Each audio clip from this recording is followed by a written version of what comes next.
Would you look at that? More than 35 participants gathered at the Syracuse Polish home for a good cause. While some contestants were from upstate New York, some traveled more than 1,000 miles to participate. So who was Hank Wolek and why did he start this contest? Well, my grandfather was an all-star athlete here in Syracuse, New York, and he used to bowl here. So that was part of what the philanthropy that he did do, is he would sponsor local teams. They decided to have a mustache contest over Lent. So the men got together, they paid 50 cents a week as dues, and they grew mustaches from shaved face to a full mustache. 70 years later, the bowling alley at the Polish Cultural Center needs some major repair. That's why all the profit made from this year's contest will go towards the reconstruction. So who decides which beard and mustache are the best? Well, that's why contests have judges who have experience in the field.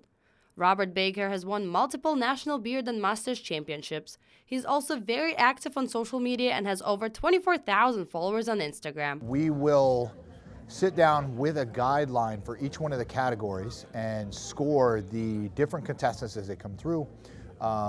There will be a reference to the category, but you want to look at not only their facial hair, but how they present themselves as well. Well, you might think this competition only attracts men, but what if I tell you that women can participate as well? Yes, you heard her right. Whiskerina is a female category that allows women to compete. Oh, well, can women participate?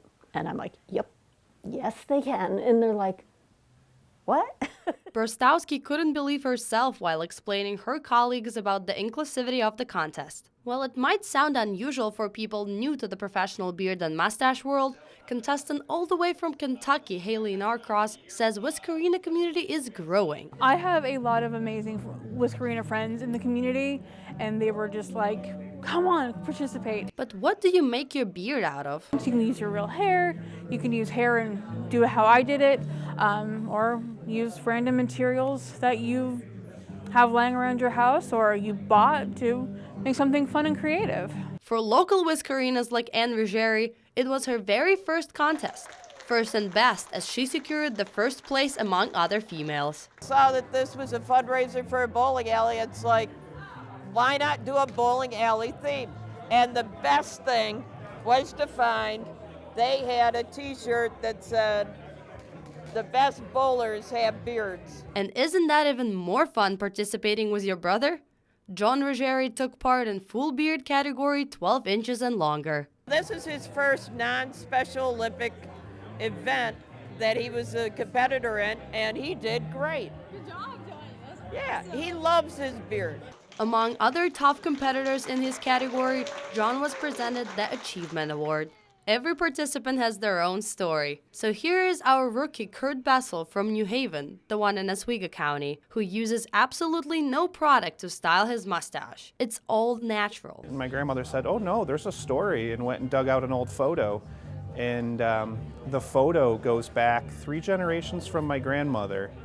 And it's my grandmother's family, and all of the men had very large handlebar mustaches. But his mustache style was once determined by his occupation. For a long time I had a beard with it, and when I decided I wanted to become a firefighter and be an interior firefighter, I had to shave my beard off in order to wear a mask. Circling back to the Woleks, who now live in Florida, Hank's son also had a story to share.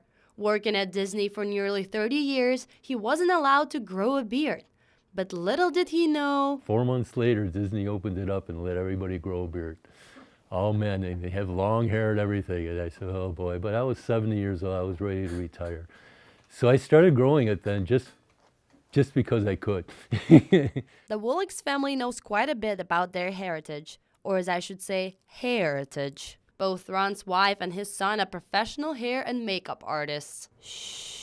They also make sure all Disney Santas look identical, as Hank's grandson worked in California and his daughter-in-law was based in Florida. I specialize in Santa Claus beards, and I still do hair and makeup for film and television. And the more you talk with the contestants, the more fascinating stories you learn. Because beard and mustache enthusiasts have their own community, their family. In Syracuse, I'm Paulina Shimanova, NCC News.